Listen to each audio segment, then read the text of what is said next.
if you could life coach the church, and if the church could be honest enough to come to a coach like you and say, man, we are struggling. We got to really change our game to really meet the need. Sure. Where would be your start?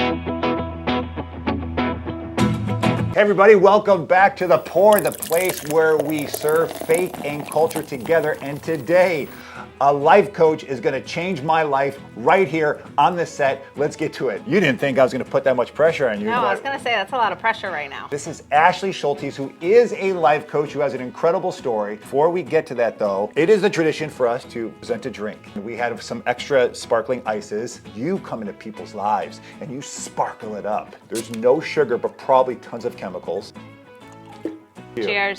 Good chemicals. Thank you. Winning. We're already winning already because the last guy brought his own booze. I dare you to put one of those in your water. A lot of people might not know what a life coach is. You're not a therapist, you're not a consultant, but you're like a coach. But you don't have like a helmet on or a baseball cap and a whistle. You're not screaming at someone. No. You're like a life coach. Yeah. You're gonna coach the life. Right. Why would someone go to a life coach? Because life can get really unorganized, feel very overwhelming, out of control, and it's how do I organize, prioritize, and make sure I find myself in the process and stop losing myself. Get back on track to life and your life purpose. Now, I have a feeling that the reason why you're doing this is because you have a story of your own. Maybe you needed to do this to get back on its own. I went through a curveball of a divorce. With that, it's okay, how do we pick up the pieces and rebuild and grow and make your future what you need it to be to support you and the kids? And that's what we had to do.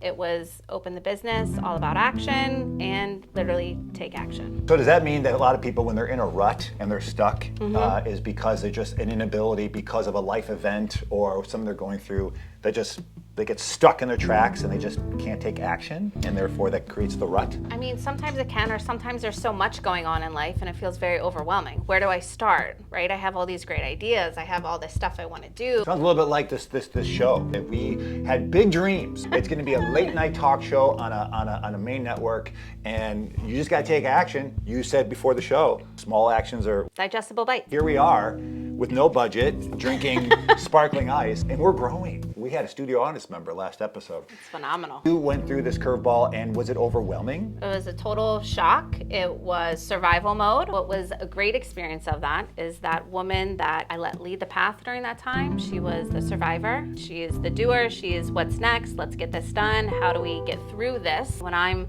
in bed crying, don't want to get out of bed, and then my 8-month-old woke up from his nap and he's crying, and somehow I have to stop that and go take care of life, because that's what's happening. That woman, that survivor, led the path, got me out of bed, got me to do those things. She doesn't serve me today. She doesn't need to drive the bus, because she'll keep me cold, closed off from the world, so resilient, so alone, such in fight or flight mode, and she doesn't have to serve me today. Persona or part of you that arose up that was more crisis management. Yes. And now, thank you for all of that service. Exactly. Now explain to me how you shifted to the new empowered Ashley Take Action. So you just take the best parts of that survivor in you, and you let go of the parts that keep her cold or closed off or things like that. You get more in touch with your true self. Like, I am kind, I'm compassionate, I'm willing, and I'm also resilient and strong and capable and smart and resourceful. So you kind of blend them to make your own little warrior and let that person lead. So did you do this all on your own, or did you have a coach who coached you through this too? No, I just did it on my own. So you coached yourself? Sure, just get it done. So there's a bit of like a life is happening, Yeah. and you have a choice to either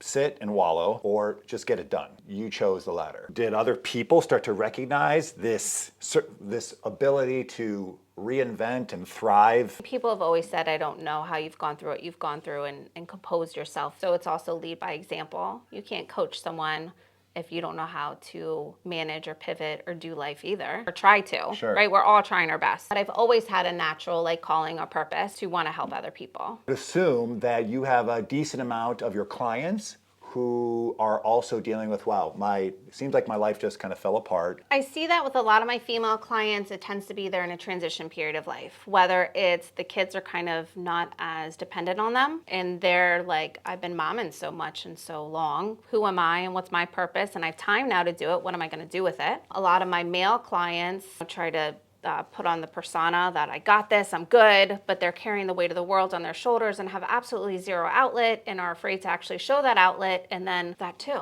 the pressure. So as a church, we're always trying to figure out what is the heartbreak that's happening out there, like out in the culture. What are some of the common themes you're hearing about people with like the relationship world? Relationships with kids, a lot of the husbands and wives, they both feel kind of overlooked or unappreciated, where maybe the wife might not understand the amount of pressure the husband puts on himself to be able to provide and show up, act as if they have it all together all the time. Wives also not feeling as appreciated. I go to work, I run that ship, and then I'm at home and I'm running this ship and I just need some help. How do you get a dad to realize that mom is momming and mom is full-time jobbing, and we need to have some recognition of this huge plate that's in front of us? Because I see this a lot. How do you coach around that? Yeah. I think it starts with leading with kindness and appreciation. The more appreciated you feel, the more you're just going to give that off. The more maybe disrespected or overlooked or not cared for or not a priority, you're not going to want to show appreciation. So even if it's just Sunday night check-ins, like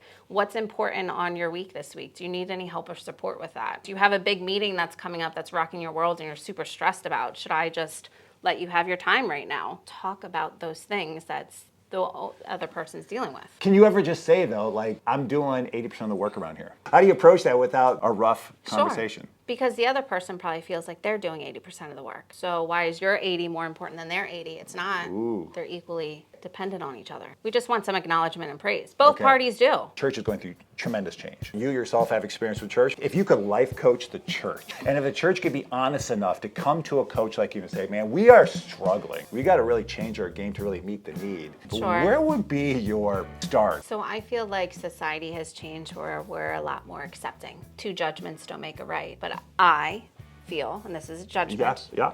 that sometimes, Jesus was hanging out with thieves and homeless people at the bottom of the barrel and did everything with them and for them, if I remember my teachings. Yeah. However, as an adult that has a lot of knowledge, and I would make a judgment that sometimes some Christians or some religious people might have some very low tolerance of, let's say, homosexuals or different people, places, and things.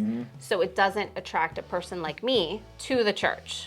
We're taught the golden rule, treat others the way you want to be treated, but I don't know if all people in an organized religion do really treat others the way they want to be treated, just because they might look or be different. Would you say that you hear that same thought from others when they are critical of the church and why they might not attend? Yes. Do you think that if a church really practiced that golden rule and really led with that kind of love, that could be a shift? If they really had a feel that I could go there and not be judged, the first thing they're going to do is love on me. Yes. There would be hope. However, I think the church does do that. Sometimes I just think the members of the church might be the only person, the only Christian that person's come in contact with. What we experience so much out there in the world with our religions is these lines get drawn and judgment gets thrown around. The love gets maybe second, third, or fourth. It's like more, you've got to be this tall to ride this ride. And if you go through all this, then we'll get to the love part. Is that something innately within us? Is that we just have to lead with more of an exclusivity first? I think it comes down to like having healthy boundaries. You can have certain beliefs and certain boundaries, but I even experienced this with myself, is like I realized with a certain situation I had really rigid boundaries. And when you have such rigid boundaries, you're not allowing room for growth. So if I change those rigid, unattainable boundaries to healthy boundaries, there's room for growth. What I'm hearing you say Very fair. is that the church right now might have rigid boundaries that is not allowing it to hear a new thing or some growth, or just to hear the people it's serving? Possibly, yeah. And it's about listening, being in those places that you might think the church wouldn't welcome someone like that. If you could give me guidance right now as a priest in 2024, what would be your kind of pep talk? Follow your passion, listen to your truth, right? There's a fear inside of us, and that will talk us down, or it'll make us want to conform to what we know, because that feels safe. But right now, things are changing, and you are willing to tackle that, which is a gift. Not everyone's willing to tackle that. Yeah. So follow that gut instinct and go to where you might not typically go. What will the church look like in 25 years? Don't know how big it would be. just has to adapt to what society needs it to be. All right, Cheers. cheers.